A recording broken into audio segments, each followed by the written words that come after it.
اب ہے نماز کسوف و خسوف. کسوف و خسوف کا معنی ہے سورج یا چاند کی تمام یا کچھ روشنی کا چلے جانا. ٹھیک ہے. کسوف سورج گرہن کے لیے اور خسوف چاند گرہن کے لیے.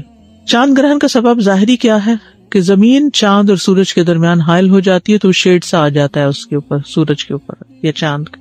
پھر تھوڑی روشنی چلی جاتی ہے، زیادہ چلی جاتی ہے. یہ دونوں اللہ کی نشانیاں ہیں اور ان میں تبدیلی آنا یہ بھی اللہ کی نشانی ہے. اور ان نشانیوں کے ذریعے اللہ اپنے بندوں کو ڈراتا بھی. سورۃ الاسراء میں آتا ہے وَمَا نُرْسِلُ بِالْآيَاتِ إِلَّا تَخْوِيفًا، تاکہ بندے جو ہیں وہ اللہ کی طرف متوجہ ہوں. یہ کوئی فن کا وقت نہیں ہوتا بلکہ اللہ کی طرف متوجہ ہونے کا وقت ہوتا ہے. سورج اور چاند اللہ کی دو نشانیوں میں سے ہیں. اللہ سورج کو گرہن اور چاند کو گرہن لگا کر اپنے بندوں کو قیامت کا دن یاد کراتا ہے کہ اس دن ان کی روشنی ختم ہو جائے گی. اللہ تعالیٰ نے فرمایا فَإِذَا بَرِقَ الْبَصَرُ وَخَسَفَ الْقَمَرُ وَجُمِعَ الشَّمْسُ وَالْقَمَرُ، جب نظر پتھرا جائے گی اور چاند بے نور ہو جائے گا اور سورج اور چاند جمع کر دیے جائیں گے. لہٰذا یہ نشانی اس دن کی یاد دلاتی ہے. جب آپ صلی اللہ علیہ وسلم کے دور میں ایسا ہوا تو آپ گھبرا کر نماز کی طرف دوڑے. اس موقع پر آپ کا ڈرنا اور تیزی سے آپ اٹھے. آپ کو خوف لاحق ہوا کہ کہیں قیامت تو نہیں آ گئی. آپ مسجد میں تشریف لائے اور پھر بہت طویل قیام، رکوع اور سجدے کے ساتھ نماز پڑھائی. ٹھیک ہے. صحابی کہتے ہیں میں نے کبھی آپ کو نہیں دیکھا کہ کسی نماز میں آپ نے ایسا کیا ہو. پھر آپ نے فرمایا بے شک یہی نشانیاں جو اللہ بھیجتا ہے یہ کسی کی موت یا کسی کی زندگی کی بنا پہ نہیں ہوتی، یعنی توہمات میں نہیں پڑھنا چاہیے، بلکہ اللہ ان کو بھیجتا ہے تاکہ ان کے ذریعے بندوں کو خوف دلائے. یہ صحیح مسلم کی روایت ہے. اس میں آپ دیکھیے کہ ہمارے یہاں بڑے توہمات ہیں، یعنی چاند اور سورج گرہن کے ساتھ. شامت آتی ہے حاملہ خاتون کی کہ اس نے لیٹنا نہیں ہے اور اس کو چلتے ہی رہنا ہے ورنہ بچے کے منہ پہ داغ پڑ جائے گا، اور اس قسم کی بہت سی باتیں. اس موقع پر نبی صلی اللہ علیہ وسلم کے بیٹے فوت ہوئے تھے تو لوگوں نے اس کو اس سے منسوب کر لیا کہ اس وجہ سے یہ گہن ہوا ہے کیونکہ ابراہیم کی وفات ہوئی ہے، یعنی اس کے ساتھ ہی ہوا. تو آپ نے فرمایا اس کا کسی کی موت سے کوئی تعلق نہیں، یعنی یہ نہیں کہ کسی ملک کا سربراہ وہ مر جائے گا کیونکہ اس کے ہوتے ہوئے سورج گرہن یا چاند گرہن لگ گیا. عبداللہ ابن عمر کہتے ہیں کہ رسول اللہ صلی اللہ علیہ وسلم کے زمانے میں سورج کو گرہن لگ گیا تو رسول اللہ صلی اللہ علیہ وسلم نماز کے لیے کھڑے ہوئے، لوگ بھی آپ کے ساتھ کھڑے ہوئے. تو دوسری رکعت کے آخری سجدے میں آپ ہانپنے اور رونے لگے. آپ کہہ رہے تھے لم تعدنی ھذا وانا فیہم، لم تعدنی ھذا ونحن نستغفر. اے اللہ تو نے مجھ سے اس کا وعدہ نہیں کیا تھا جبکہ میں ان میں موجود ہوں، تو نے مجھ سے اس کا وعدہ نہیں کیا جبکہ ہم تجھ سے بخشش مانگتے ہوں. پھر آپ نے سر اٹھایا تب سورج صاف ہو چکا تھا. پھر رسول اللہ صلی اللہ علیہ وسلم اٹھے اور لوگوں سے خطاب فرمایا. پہلے اللہ کی حمد و ثنا بیان کی، پھر فرمایا بے شک سورج اور چاند اللہ کی نشانیوں میں سے دو نشانیاں، جب تم ان میں سے کسی کا گرہن دیکھو تو اللہ کے ذکر کی طرف دوڑو. اور آپ نے فرمایا کہ کسی کی موت اور حیات سے اس کا تعلق نہیں ہے، یعنی توہمات میں مت پڑھو. اور چونکہ آپ نے اس کا حکم دیا تھا پڑھنے کے لیے، لیکن پھر بھی نفلی نماز ہے، اگر کسی مجبوری سے انسان نہ پڑھ سکے تو کوئی بات نہیں. اس کے لیے اذان نہیں ہوتی لیکن اعلان ہوتا ہے ان الصلاۃ جامعۃ. اگر حرم میں کبھی آپ ہوں تو وہاں ان الصلاۃ جامعۃ کی آواز کے ساتھ نماز کے لیے بلاتے ہیں اور لمبی نماز پڑھاتے ہیں. اور اس میں حضرت عائشہ کہتی ہیں کہ سورج بے نور ہوا ایک بار آپ کی زندگی میں، آپ مسجد میں تشریف لے گئے، لوگوں نے آپ کے پیچھے صفیں بنائی اور پھر آپ نے تکبیر تحریمہ کہی. مرد اور عورتیں سبھی پڑھتے ہیں. حضرت عائشہ بھی پڑھ رہی تھی، حضرت اسماء نے دیکھا اور پھر وہ بھی شروع ہو گئی. اور اس کا طریقہ تھوڑا سا مختلف ہے نماز کا. اس میں تکبیر تحریمہ کہے، پھر دعائے استفتاح پڑھے، پھر تعوذ پڑھے، اس کے بعد سورۃ الفاتحہ کے ساتھ سورت ملائے اور لمبی قرات کرے.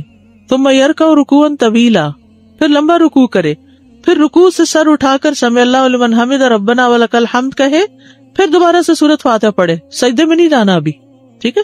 اور پھر سورۃ فاتحہ کے ساتھ کسی دوسری سورت کو ملا کر لمبی قرات کرے تاہم پہلی رکعت یا پہلے قیام سے یہ قیام تھوڑا کم ہوگا.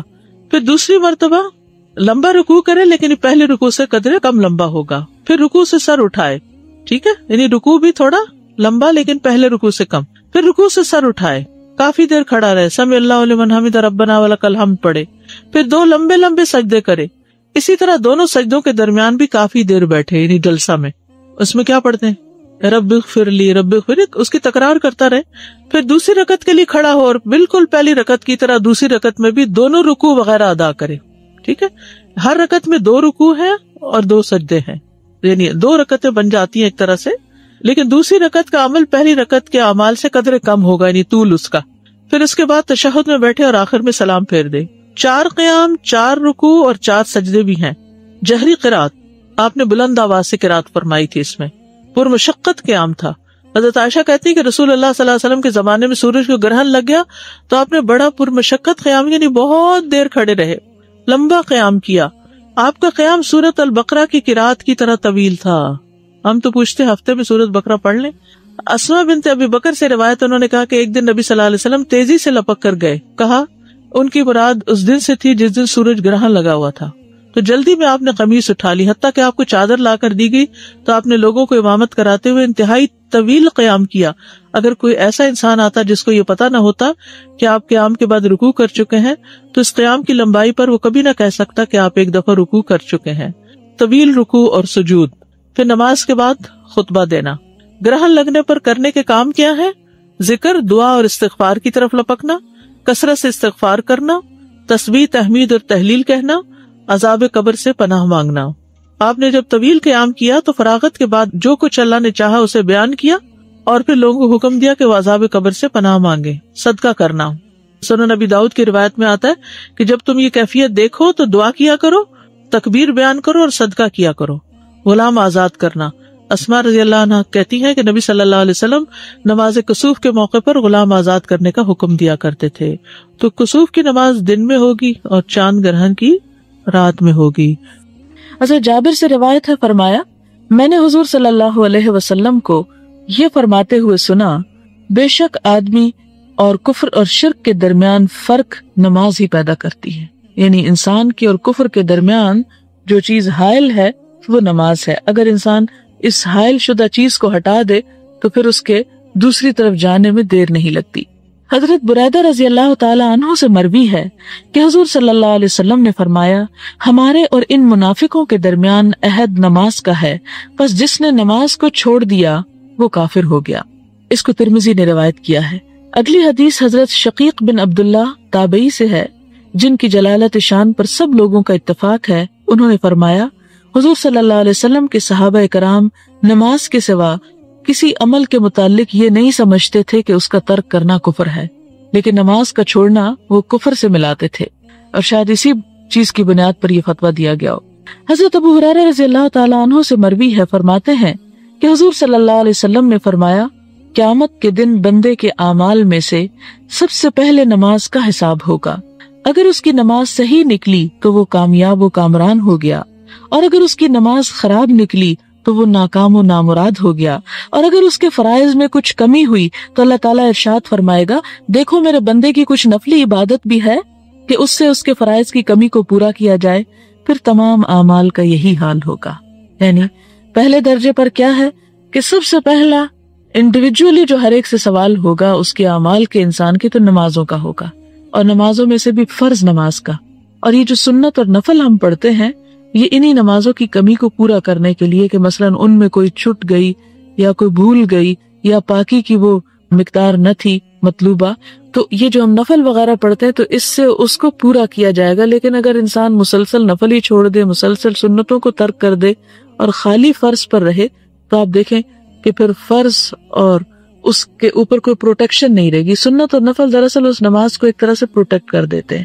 اور دیکھیں بعض اوقات ہم نماز پڑھتے ہیں اول سے آخر تک کچھ پتہ نہیں ہوتا پڑھا کیا ہے، تو یہ بھی نماز کے حق میں ایک کمی ہے. پھر اسی طرح یہ ہے کہ بار بار بھول جاتے ہیں 2 پڑھی ہیں کہ 4 پڑھی ہیں. پھر آپ دیکھیں کہ نماز میں جیسے التفات منع ہے. التفات کا معنی آپ کو معلوم ہوگا کہ نماز پڑھتے ہوئے ادھر ادھر دیکھنا، اس سے منع کیا گیا ہے. اس سے نماز میں کمی واقع ہو جاتی اس کے اجر و ثواب میں، کیونکہ جب اللہ تعالیٰ کے حضور انسان کھڑا ہوتا ہے تو پورے ادب سے کھڑا ہونا چاہیے، نہ کہ انسان ادھر ادھر کی چیزوں پہ توجہ کرے. آپ اگر اپنے لیے سوچیں کہ کوئی شخص آپ سے بات کرتے ہوئے ادھر ادھر دیکھے تو آپ کو کتنا ناگوار محسوس ہوگا. اسی طرح اللہ تعالیٰ کو یہ بات سخت ناپسند ہے کہ کوئی شخص اس کے حضور کھڑا ہو اور ادھر ادھر دیکھ رہا ہو. یہ اس کی شان میں گستاخی بنتا ہے. تو یہاں پر نفل اور سنت کی بھی ایک طرح سے اہمیت اور فضیلت پتہ چلتی ہے. باب فضل الصف الاول والامر باتمام الصفوف الاول وتسویتها والتراص فيها. پہلی صف کی فضیلت اور اگلی صفوں کو مکمل کر کے انہیں سیدھا رکھنے اور مل کر کھڑا ہونے کی فضیلت کا بیان. یعنی جب جماعت سے انسان نماز پڑھے تو یہ نہیں کہ پچھلی صف پہ کھڑا ہو جائے، پہلے اگلی صف کو مکمل کیا جائے، اور پھر یہ کہ سیدھی لائن بنائی جائے اور پھر ساتھ ساتھ جڑ کے کھڑا ہوا جائے، نہ کہ ایک شخص یہاں اور دوسرا وہاں.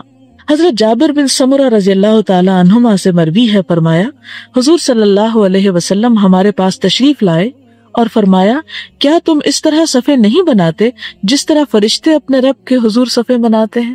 جیسے کہ قرآن پاک میں فرشتوں کا قول سورت الصافات میں آتا ہے. آپ دیکھیں کہ سورت الصافات جو ہے سورت یاسین کے قریب قریب آتی ہے، اس کا تو معنی ہی ہے صفے بنانے والے، اور اس کی ابتدا ہوتی ہے والصافات صفن، قسم ہے ان فرشتوں کی جو صفے بناتے ہیں، صف بنانا. اور آگے جا کر اسی صورت میں آتا ہے وَإِنَّا لَنَحْنُ الصَّافُونَ، اور بے شک ہم صفے باندھنے والے ہیں. اس سے آپ اندازہ کریں کہ اسلام میں لائن بنانا اور قطار میں کھڑا ہونا کتنا پسندیدہ ہے کہ ان فرشتوں کی قسم کھائی گئی، انہیں گواہ بنایا گیا. تو یہاں پر آپ صلی اللہ علیہ وسلم بھی یہی فرماتے ہیں کہ کیا تم اس طرح صفے نہیں بناتے جس طرح فرشتے اپنے رب کے حضور صفے بنا کے عبادت کرتے ہیں؟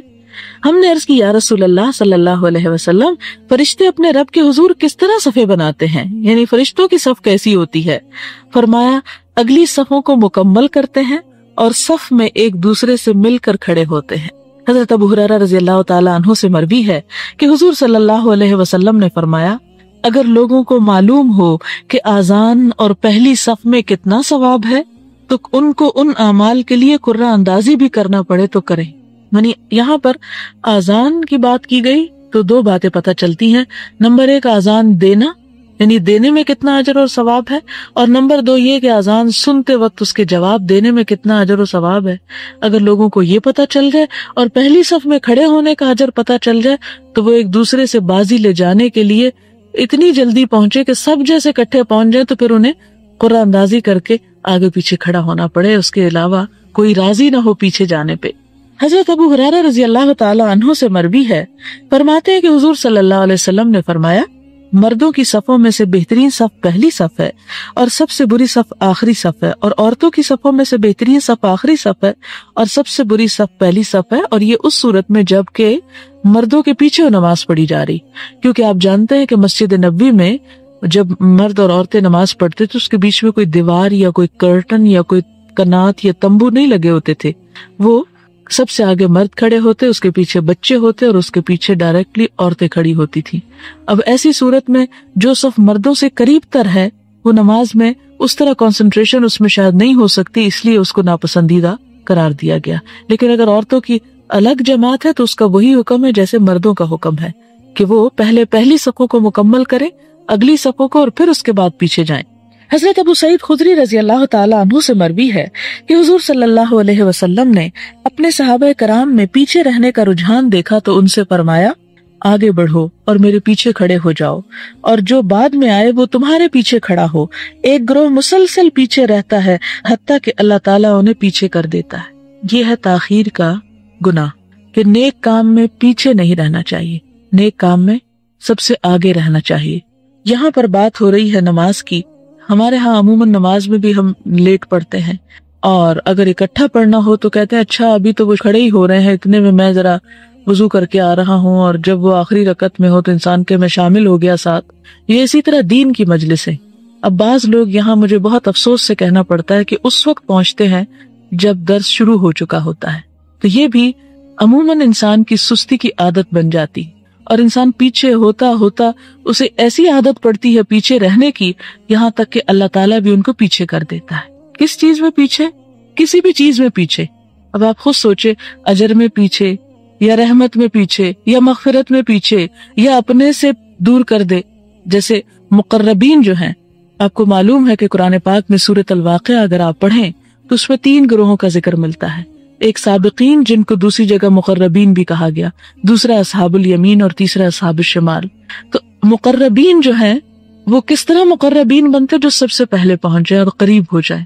تو اللہ تعالیٰ کے راستے میں نکلنے کے لیے جو سب سے پہلے نکلے وہی مقربین ہو سکتے ہیں، خواہ وہ نماز کی بات ہو، خواہ وہ علم کی بات ہو، خواہ وہ کسی دینی مجلس اور ذکر کی بات ہو. تو اس چیز کا اہتمام زندگی میں کرنا ضروری ہے، ورنہ ہم ایک دوسرے کو دیکھتے رہتے ہیں، اچھا میرے پیچھے ابھی 10 لوگ ہیں تو اس لیے میں بھی اگر لیٹ ہوں تو کوئی بات نہیں. یہ طریقہ کار اور یہ طرز عمل کسی پڑھے لکھے مسلمان کا نہیں ہو سکتا. حضرت ابو مسعود رضی اللہ تعالی عنہ سے مروی ہے، فرماتے ہیں کہ حضور صلی اللہ علیہ وسلم نماز میں ہمارے کندھوں پر ہاتھ رکھتے اور فرماتے برابر سیدھے ہو جاؤ اور اختلاف مت کرو کہ اس طرح تمہارے دلوں میں اختلاف پیدا ہو جائے گا۔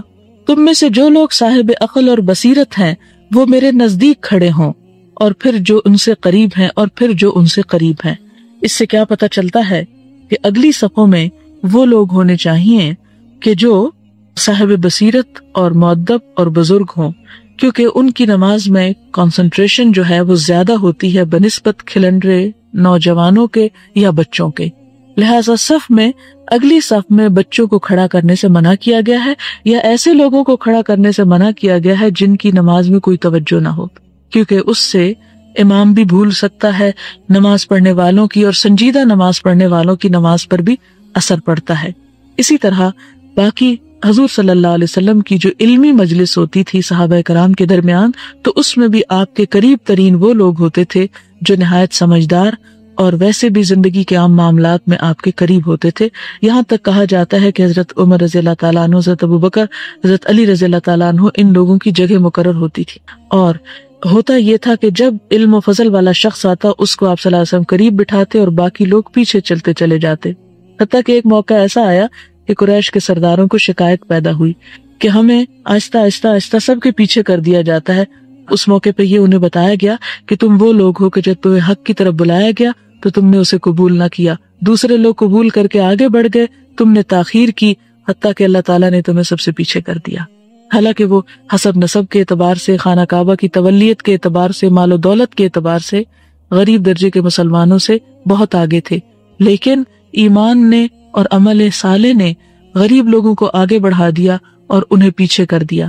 تو اللہ تعالیٰ کے ہاں اصل جو مقربین کی صفت ہے وہ نہ شکل و صورت کو دیکھتا ہے، نہ مال کو دیکھتا ہے، نہ علم کی ڈگریوں کو دیکھتا ہے، وہ یہ دیکھتا ہے کہ کسی کے اندر تقویٰ کتنا ہے، اور تقویٰ کیا ہے کہ اللہ کی راہ میں نکلنے کا شوق اور محبت کتنی ہے۔ اس کے بعد اگلی حدیث میں آتا ہے، حضرت انس رضی اللہ تعالیٰ عنہ سے مروی ہے، فرماتے ہیں کہ حضور صلی اللہ علیہ وسلم نے فرمایا، اپنی صفوں کو سیدھا رکھا کرو، کیونکہ صفوں کو سیدھا کرنا بھی نماز کو مکمل کرنے کا حصہ ہے، یعنی اقامت صلاۃ اس وقت تک نہیں ہوتی جب تک صف سیدھی نہ ہو۔ اور بخاری کی ایک روایت میں ہے، بے شک صف کو سیدھا کرنا نماز قائم کرنے میں سے ہے، یعنی اقیموا صفوفکم یا سووا صفوفکم فإن تسویۃ الصفوف من اقامت الصلاۃ۔ حضرت انس رضی اللہ تعالیٰ عنہ سے مروی ہے، فرمایا نماز کے لیے اقامت کہی گئی تو حضور صلی اللہ علیہ وسلم نے اپنا رخ انور ہماری طرف پھیر دیا، یعنی کوئی شخص اقامت کہہ رہا تھا اور آپ پیچھے مڑ کے دیکھ رہے تھے، اور فرمایا اپنی صفوں کو سیدھا کرو اور باہم مل کر کھڑے ہو، کیونکہ میں تمہیں اپنی پشت کے پیچھے سے دیکھتا ہوں۔ یعنی آپ صلی اللہ علیہ وسلم کی نگاہ بصیرت کی نگاہ تھی، جس طرح ایک ماہر استاد اپنی کلاس میں بیٹھے ہوئے ہر شخص پر نظر رکھتا ہے، اور وہ ایک طرح سے خواہ وہ بالکل ان کی عین آنکھ کے سامنے نہ ہو لیکن وہ محسوس کر لیتا ہے، اسی طرح آپ صلی اللہ علیہ وسلم اگرچہ آگے دیکھ رہے ہوتے تھے لیکن آپ کی بصیرت اور آپ کی، وہ کہتے ہیں نا کہ وہ چھٹی حس جسے ہمارے ہاں بولتے ہیں، کہ وہ قوت اتنی زیادہ تھی کہ جس کی وجہ سے پیچھے خلل ڈالنے والے جو تھے ان کو بھی آپ پہچان جاتے تھے۔ اگلی حدیث جو ہے بخاری ہی کی ہے، ایک صحابی کہتے ہیں کہ ہم میں سے ہر شخص اپنا کندھا اپنے ساتھی کے کندھے سے اور اپنا قدم ساتھی کے قدم سے ملاتا تھا، یعنی اس طرح صف کھڑے ہونا چاہیے کہ یہ جو شولڈرز ہیں دوسرے کے ساتھ لگے ہوئے ہونے چاہیے، ان میں فاصلہ نہیں ہونا چاہیے، اور ایک روایت میں آتا ہے کہ پاؤں تک ملانے کا حکم دیا گیا ہے۔ حضرت نعمان بن بشیر سے روایت ہے، فرمایا میں نے حضور صلی اللہ علیہ وسلم کو یہ فرماتے سنا، اپنی صفوں کو سیدھا کرو ورنہ اللہ تعالیٰ تمہارے چہروں کے درمیان اختلاف پیدا کر دے گا۔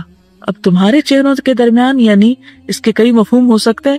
ایک مفہوم تو یہ ہے کہ مسلمانوں کے باہم منہ ایک دوسرے سے مختلف ہو جائیں گے، یعنی وہ دیکھیں گے اور ایک دوسرے سے منہ موڑ جائیں گے، یعنی دل پھٹ جائیں گے۔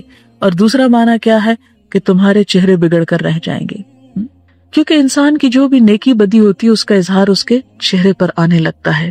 اسی لیے آپ دیکھیں کہ قرآن پاک میں آتا ہے ناسیۃ کاذبہ، جھوٹی پیشانی، اور اب یہ میڈیکل سائنس اس بات کو پروف کرتی ہے کہ انسان کی جو ناسیہ یعنی اگلا حصہ جو ہے، ناسیۃ کاذبہ، قرآن پاک میں ناسیہ ماتھے کے اس حصے کے سر کے اس حصے کو بولا جاتا ہے۔ انسان کے جو ایموشنز ہیں یا اس کی جو تھنکنگ ہے وہ کنسنٹریٹ کرتی ہے اس ایریے میں، اور اگر وہ جھوٹا ہے تو بھی پھر اس کے جھوٹ کا اظہار جو ہے اس کے چہرے پہ آ جاتا ہے، اور اسی طرح جو سچ بولنے والا ہے وہ بھی اپنے چہرے سے پہچانا جاتا ہے۔ قرآن پاک میں بھی چہروں کی پہچان کا ذکر ملتا ہے، تعرفہم بسیماہم اور سیماہم فی وجوہہم من اثر السجود، تو یہ الفاظ چہروں کی علامات کے ذکر میں آتے ہیں۔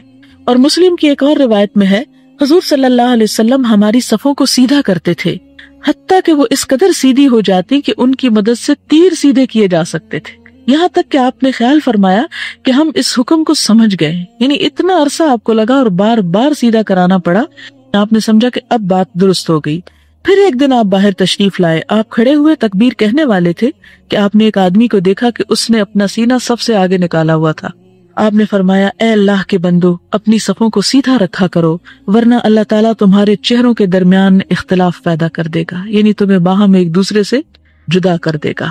اور اسی لیے اقبال نے ایک شعر میں کہا تھا جس کا مفہوم کچھ یوں ہے کہ مسلمانوں کی فرقہ واریت کا اصل سبب یہ ہے کہ ان کی صفیں ٹیڑھی ہو گئی نماز میں، اور دل پریشان، یعنی دل کے اندر نماز کی محبت یا دل میں خشوع و خضوع نہ رہا، لہٰذا امت کا شیرازہ بکھر کر رہ گیا۔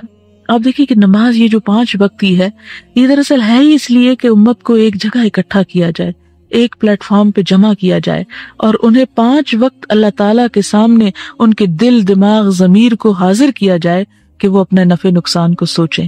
لیکن کتنی بڑی چیز ہمارے سامنے ہے جس کو ہم اگنور کیے ہوئے ہیں۔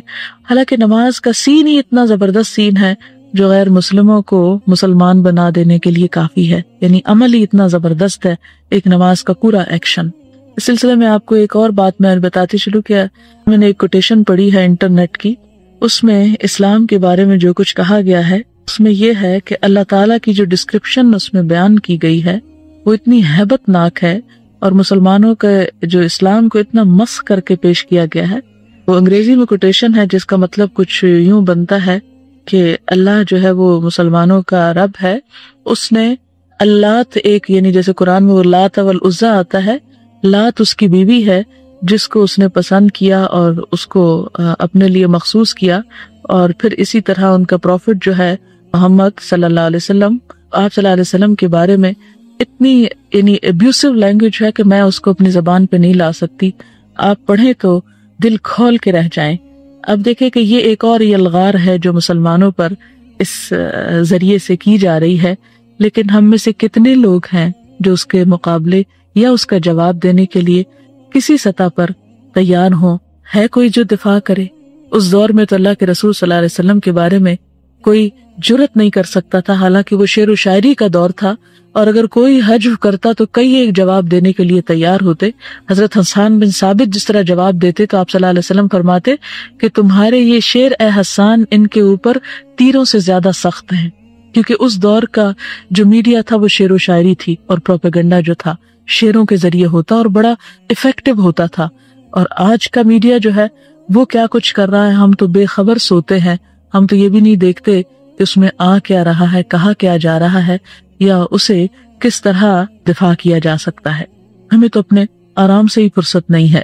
پھر اس کے بعد اس حدیث سے ایک بات اور بھی پتہ چلتی ہے کہ کسی بھی دین کے عمل کے بارے میں ہمیں یہ کبھی نہیں سوچ لینا چاہیے کہ ہم کو پتہ ہے۔ صرف پتہ ہونے سے بات نہیں بنتی جب تک انسان اس کو عمل میں نہ لے آئے۔ اس لیے کہ آپ صلی اللہ علیہ وسلم نے اتنا عرصہ لگایا کہ لوگوں کی صفیں درست کرائیں حتیٰ کہ آپ نے سمجھا کہ اب درست ہو گئی، اور پھر آپ نے دیکھا تو ایک شخص جو تھا وہ ٹیڑھا کھڑا تھا، تو پھر آپ نے دوبارہ فرمایا کہ درست کرو ورنہ تمہارا حال خراب ہو جائے گا۔ تو اسی طرح ہمیں بھی ان چیزوں کی اپنے آپ کو یاد دہانی کراتے رہنا چاہیے، اور علم سے انسان کسی بھی سٹیج پر بے نیاز نہیں ہو سکتا، کیونکہ علم صرف انفارمیشن کے ہو جانے کا نام نہیں، مل جانے کے، بلکہ اس کو اپنے عمل میں لے آنے کا نام ہے۔ جسے فضیل بن عیاض ایک بہت بڑے اللہ والے ہیں اور محدث ہیں، وہ کہتے ہیں کہ عالم اس وقت تک جاہل ہوتا ہے جب تک کہ وہ اس علم پر عمل نہ کر لے جو اس نے حاصل کیا ہو۔ یعنی اسلام میں سیکھا اور نہ سیکھا برابر ہے جب تک وہ علم انسان کے اندر جذب نہ ہو جائے، اندر اتر نہ جائے۔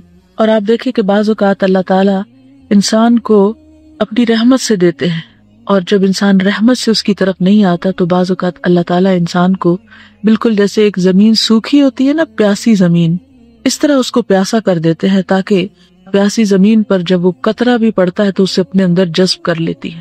جب بہت زیادہ علم ہو جاتا ہے اور بہت زیادہ بارش برس جاتی ہے تو بعض اوقات وہ بھی نقصان دہ ہوتی ہے اور انسان اپنے اندر جذب کرنے کی کیپیسٹی نہیں پاتا، اس لیے وہ بیکار تھرو کر دیتا ہے، اس کو پھینک دیتا ہے. اس کے مقابلے میں آپ دیکھیں گے کہ صحرا جو ہوتا ہے اس پر جب چھینٹے بھی چند بارش کے پڑے تو آپ کو نظر نہیں آئیں گے، فوراً مٹی کے اندر جذب ہو جائیں گے. تو اپنے آپ کو صحرا کی مانند بنا لیں کہ جس میں علم جذب ہوتا چلا جائے، نہ کہ اس زمین کی طرح کہ جس کا پانی اوپر سے ہی بہہ جائے اور سیلاب بن کے نقصان دے. حضرت براء بن عازب رضی اللہ تعالیٰ عنہما سے مروی ہے، فرمایا حضور صلی اللہ علیہ وسلم ایک صف میں ایک سرے سے دوسرے سرے تک تشریف لے جاتے، یعنی خود چل کے صفوں کو درست کرتے، ہمارے سینوں اور کندھوں پر دست اقدس رکھتے اور فرماتے اختلاف نہ کرو کہ اس طرح تمہارے دلوں میں اختلاف پیدا ہو جائے گا، اور فرمایا کرتے بے شک اللہ تعالیٰ اور اس کے فرشتے اگلی صفوں پر سلامتی کی دعا بھیجتے ہیں، یعنی سلامتی بھیجتے ہیں. حضرت ابن عمر رضی اللہ تعالیٰ عنہما سے مروی ہے کہ حضور صلی اللہ علیہ وسلم نے فرمایا صفوں کو سیدھا کرو، کندھوں کے ساتھ کندھے ملاؤ، خلا کو پر کرو اور اپنے بھائیوں کے ہاتھوں میں نرم ہو جاؤ. یعنی اگر کوئی تمہیں کہتا ہے کہ ساتھ مل جاؤ تو نرمی سے بات کرو، نرم ہو جاؤ اور شیطان کے لیے جگہ نہ چھوڑو، کیونکہ عموماً یہ ہوتا ہے کہ جب بھی نماز میں کسی کو کہیں ذرا ساتھ ہو جاؤ تو وہ اس کو مائنڈ کرتے ہیں. اور اللہ تعالیٰ اس کو ملائے گا جس نے صف کو ملایا، اور جس نے صف کو قطع کیا اللہ تعالیٰ اس کو قطع کر دے گا. یعنی کس سے قطع کر دے گا؟ اپنے سے، اپنی رحمت اور برکت وغیرہ سے. حضرت انس رضی اللہ تعالیٰ عنہ سے مروی ہے کہ حضور صلی اللہ علیہ وسلم نے فرمایا اپنی صفوں کو ملاؤ، صفوں میں قریب قریب کھڑے ہوا کرو. یعنی ایک تو یہ کہ لائن برابر ہو، اور دوسرا یہ کہ ایک صف اور دوسرے صف کا فاصلہ صرف اتنا ہو کہ جس میں سجدہ ہو سکے. یہ نہیں کہ ایک صف کہیں ہے اور دوسری کوئی یہاں بچھا کے نماز پڑھنا شروع کر دے، تو یہ درست نہیں. اس ذات کی قسم جس کے قبضہ قدرت میں میری جان ہے، میں دیکھتا ہوں کہ شیطان صف کے خلا میں داخل ہو جاتا ہے گویا کہ وہ کالے رنگ کی چھوٹی بکری ہے، یعنی گھومتا پھرتا ہے، اور پھر جب وہ گھوم پھر رہا ہو تو نماز میں توجہ کہاں سے آئے گی. حضرت انس رضی اللہ تعالیٰ عنہ سے مروی ہے کہ حضور صلی اللہ علیہ وسلم نے فرمایا پہلی صف کو مکمل کرو، پھر اس کو جو اس کے ساتھ ہو، اور اگر کوئی کمی ہو تو وہ آخری صف میں ہونی چاہیے. حضرت عائشہ صدیقہ رضی اللہ تعالیٰ عنہ سے مروی ہے، فرماتی کہ حضور صلی اللہ علیہ وسلم نے فرمایا بے شک اللہ تعالیٰ اور اس کے فرشتے صفوں کے داہنے حصے پر رحمت بھیجتے ہیں. حضرت براء رضی اللہ تعالیٰ عنہ سے مروی ہے، فرمایا جب ہم حضور صلی اللہ علیہ وسلم کی ابتدا میں نماز پڑھتے تو ہم یہ پسند کرتے تھے کہ آپ کی دائیں جانب کھڑے ہوں، اصحاب الیمین میں سے ہوں، اور حضور صلی اللہ علیہ وسلم ہماری جانب رخ انور پھیرے. میں نے آپ کو یہ فرماتے سنا اے اللہ مجھے اپنے عذاب سے بچا جب تو اپنے بندوں کو اٹھائے گا، یا فرمایا جمع کرے گا. یعنی صف بناتے ہوئے دعائیں بھی مانگنی چاہیے. کیوں؟ اس لیے کہ اذان اور تکبیر کے درمیان کا وقت جو ہے وہ دعاؤں کی قبولیت کا وقت ہوتا ہے. تو یہ نہیں کہ انسان انتظار کرے اچھا جب وہ امام اللہ اکبر کہے گا تو ہم چپ کر جائیں گے اور ابھی جتنی دیر ہے ہم ذرا خوب باتیں شاتیں ادھر ادھر کی کر لیں. نہیں، جب صف میں انسان کھڑا ہو جاتا ہے تو وہ دعاؤں کی قبولیت کا وقت ہوتا ہے. حضرت ابو ہریرہ رضی اللہ تعالیٰ عنہ سے مروی ہے، فرماتے کہ حضور صلی اللہ علیہ وسلم نے فرمایا امام کو درمیان میں رکھو اور خلا کو پر کرو. یعنی صف اس طرح بنانی چاہیے کہ امام بالکل سینٹر میں ہو، یعنی فرنٹ پر ہو لیکن سینٹر میں ہو، اور خلا پر ہو. وآخر دعوانا ان الحمد للہ رب العالمین.